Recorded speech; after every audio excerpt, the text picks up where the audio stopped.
What do you think goes into a good case study? Good customer. Good customer? Yeah, that's pretty important. If your customer doesn't like you, it can be tough. Let's look at the use case of the case study, right? I think even what we were talking about with Drew and how there's technical buyers, right? There should be case studies for different product suites or different suites in the product, because there's so many different use cases. It's hard to get the full sell in 5 minutes, right? Like, how many times do you want to hop on with a sales rep and do a 30-minute demo? I'd rather just watch like 5 case studies that go in depth of the product. Arming the buyer with content beforehand. Yeah. What do you have to say that goes into a good case study? So I think if you look at the practical application of a case study, really what you're trying to do is show some type of similarity or look-alike situation. When you have the demo or when you speak to a sales rep, oftentimes that's very product focused, or if they're a bad sales rep. If they're a good sales rep, they dive a little deeper, right? But I think the main thing is when companies are evaluating a purchase and looking at case studies, what they're really looking for is how similar is this company in the case study to us? How similar is their situation, the problem? And if it's a good match, then that I'm getting data and evidence that this tool I'm evaluating can solve my specific problem. I think that's the number one question that needs to be answered.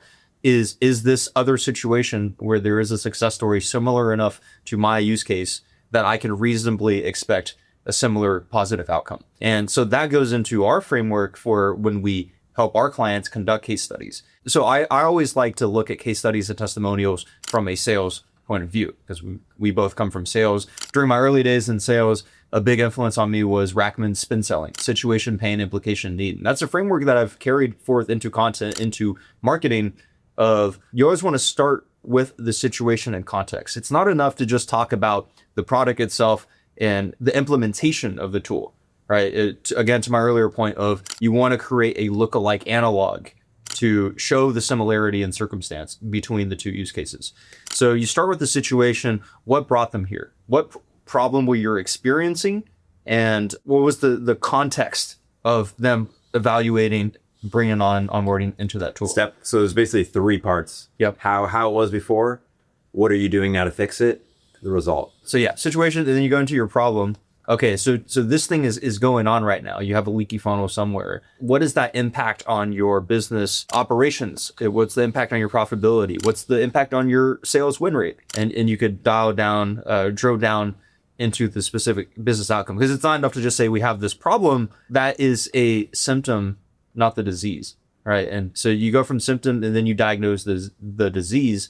And then the next point is, what is it like after having the solution? Okay, you've brought it on. What's the change? Now you're using this tool. Okay, did it solve the problem? But it's not enough to just say, okay, we started using this tool, it solved the problem. What's the downstream impact of that? Now that problem is solved, we already touched on the pain and the business impact of having the problem. That's the negative impact. So what's the positive impact of having solved that problem? That's step 3.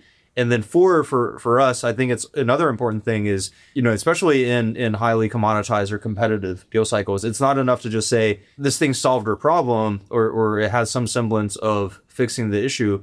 There's also an element of what is the experience like working with that company? Am I getting good onboarding and support? If I have a question or there's a product issue or there's some integration that's not working, how quickly can I get support to address my problems? When it comes to content, having the problem as the hook, what do you think about that? I think it's very important. It follows the best practices of YouTube in some ways, right? It's this concept of an open and closed loop. You build intrigue by setting the stage with the problem. If you're immediately going to the solution, one, the viewer doesn't have enough context. Again, to my earlier point, they can't identify as easily, is this something similar to me? If you're just talking about, well, here's a technical challenge and here's a technical solution on how that was solved, you're not addressing the similarity, the lookalike factor. I mean, I think some of the best content we've created or seen in the market is starting with a problem, and then clients or people can see themselves in that problem, and then that's where they have that watch through to see the rest of the content, and then